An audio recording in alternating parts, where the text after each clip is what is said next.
Hello, myself Dr. Hina Dawar. Welcome to text book super coaching. आप सबका YouTube channel पे बहुत बहुत स्वागत है। एंड इससे पहले कि हम सेशन में आगे बढ़ें, आपको पहले जल्दी से कर दो सेशन को like share and subscribe, because this is one of the most most most awaited and most important video. यानी मैं आज आपको एजुकेशन सिलेबस पेपर नंबर 2 के वो टॉपिक्स बताने वाली हूँ जो कंफर्म है। एंड वेट कीजिए, क्योंकि इसमें मैं आपको आज पेपर नंबर 1 के भी कंफर्म टॉपिक्स बताने वाली हूँ। तो सबसे पहले क्लास के टाइमिंग्स आपको मालूम है, मंडे टू फ्राइडे क्लासेस होती हैं 6 PM on YouTube and 7:30 PM on app. Telegram education में डॉक्टर हिना को ज्वाइन कर लो, बिकॉज सारे अपडेट्स यहीं शेयर होंगे। सेशन को like share subscribe and comment करना बिल्कुल मत भूलिएगा।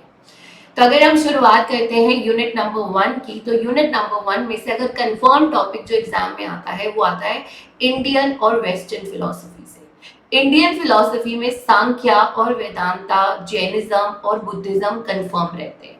वहीं प्रैग्मैटिज्म, नेचुरलिज्म, आपका आइडियलिज्म एंड एग्जिस्टेंशियलिज्म ये कंफर्म है वेस्टर्न में। थिंकर्स में से एक या दो क्वेश्चन रहता है, उससे ज्यादा नहीं है। वहीं सोशियोलॉजी में से अगेन 1 से 2 क्वेश्चन रहता है। बट जो सबसे ज्यादा इंपॉर्टेंट टॉपिक है वो है फिलोसफीज, आपके टिप्स पे होनी चाहिए। अगर हम मूव करते हैं यूनिट नंबर 2 की तरफ, तो ये पेपर नंबर 1 वाले बच्चों के लिए खास फोकस करने की बात है, क्योंकि जितना भी आपका हायर एजुकेशन है वो हिस्ट्री ऑफ एजुकेशन का ही पार्ट है। तो अगर आप पेपर 1 में हायर एजुकेशन पढ़ते हैं, पेपर नंबर 2 में हिस्ट्री ऑफ एजुकेशन पढ़ते हैं, दिस इज ऑलमोस्ट सेम। तो आपको सारी कमीशन आनी चाहिए। सेकेंडरी हो गई, यूनिवर्सिटी हो गई, कोठारी हो गई, 86 का पॉलिसी हो गया, 2020 का पॉलिसी हो गया। इस बार एनसीएफ 2023 से भी क्वेश्चन आएगा, बिकॉज लास्ट टाइम पेपर उसी समय फ्रेम आउट हुआ था, तो उसमें से क्वेश्चन नहीं आए थे। Then cost benefit and cost effectiveness analysis में से भी आने के चांसेस हैं। चलते हैं यूनिट नंबर 3 की तरफ, जो कि आपका मोस्ट इंपॉर्टेंट यूनिट में से एक है। अगर मैं बात करूं टॉलमैन की थ्योरी की, हल की थ्योरी की, कर्ट लुईन की थ्योरी की, स्किनर, पावलोव, थॉर्नडाइक आपके टिप्स पर होने चाहिए। फ्रॉइड की पर्सनालिटी थ्योरी आपकी टिप्स पे होनी चाहिए। एंड इंटेलिजेंस का एक ओवरव्यू लेना बहुत जरूरी है। इसी के साथ काउंसलिंग से 2 से 3 क्वेश्चंस कंफर्म एग्जाम में रहते हैं। Next is unit number 4। अगर आप पेपर नंबर 1, मैंने पहले ही कहा था ये सारी वीडियो पेपर नंबर 1 और पेपर नंबर 2 दोनों के लिए इंपॉर्टेंट है।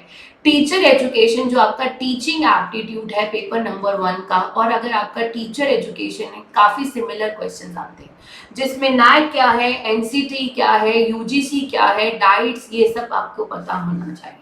And the second important thing is models of teacher education, जो यहाँ से सबसे ज्यादा इंपॉर्टेंट है, including knowledge basis, Shulman, Daniel, Luke, Habermas. Levels of teaching ये पेपर नंबर 1 का एक हॉट टॉपिक है। क्लियर? चलते हैं यूनिट नंबर 5 की तरफ, that is curriculum studies. So models of curriculum development, all models of evaluation, ये आपके कंफर्म टॉपिक है जो आएगा, कोई शक, कोई डाउट, कोई क्वेरी नहीं है, ये आना ही आना है। So this is the confirm topic. Unit number 6, again मैं इनवाइट करूंगी पेपर नंबर 1 को फोकस करने के लिए, बिकॉज आपका जो रिसर्च एप्टीट्यूड है और रिसर्च इन एजुकेशन है, ये बिल्कुल सेम है। सो टाइप ऑफ रिसर्चेस दोनों ही पेपर में कंफर्म क्वेश्चन रहता है। Variables and hypothesis confirm question रहता है। Sampling and techniques confirm question रहता है।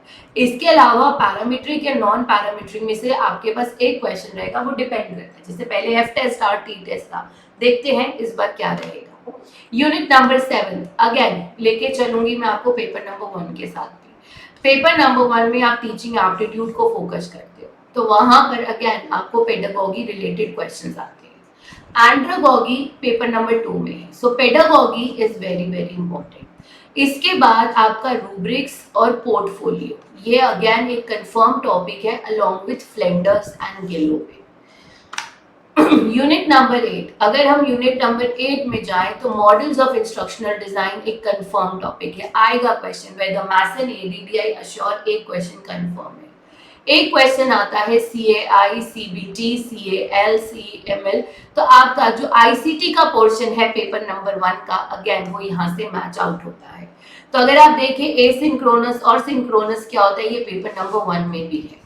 तो आप देख रहे हैं आपके कैसे मैच चल रहा है। यूनिट नंबर 2 पेपर 1 से मैच होता है, यूनिट नंबर 4 मैच होता है, यूनिट नंबर 6 मैच होता है, यूनिट नंबर 7 मैच होता है, यूनिट नंबर 8 मैच होता है। तो आपके 5 यूनिट तो पेपर 1 से मैच होते हैं।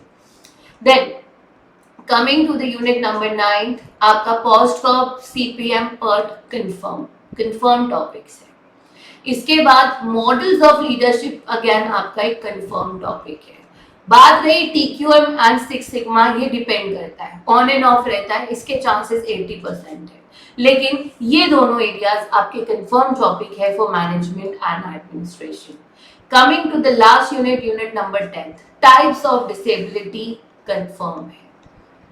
यानी RPDWD एक्ट जो है 2016, उसमें जो 21 डिसेबिलिटी दी गई है वो आपके टिप्स पे होनी चाहिए। एंड पॉलिसी से क्वेश्चन आता है, बट अगेन पॉलिसीज आपको पता होनी चाहिए, लेकिन अगर मैं कंफर्म एरिया की बात करूं तो वो आपका क्लासिफिकेशन एंड डिसेबिलिटीज का जो क्लासिफिकेशन है, लर्निंग डिसेबिलिटीज है, वो आपका कंफर्म टॉपिक है। एंड याद रखिएगा, अगर आप मेहनत करते हैं, हार्ड वर्क करते हैं, सक्सेस कंफर्म हो जाती है। तो कंफर्म टॉपिक्स के साथ साथ आपकी सक्सेस भी कंफर्म होती है अगर आप इसी तरह डेली मेहनत करते हैं और कोई भी क्लास मिस नहीं करते हैं। So see you in all the free sessions and do not forget to like, share and subscribe the channel. Thank you so much for joining. Hopefully this video will be very helpful for you. Take care. Good luck.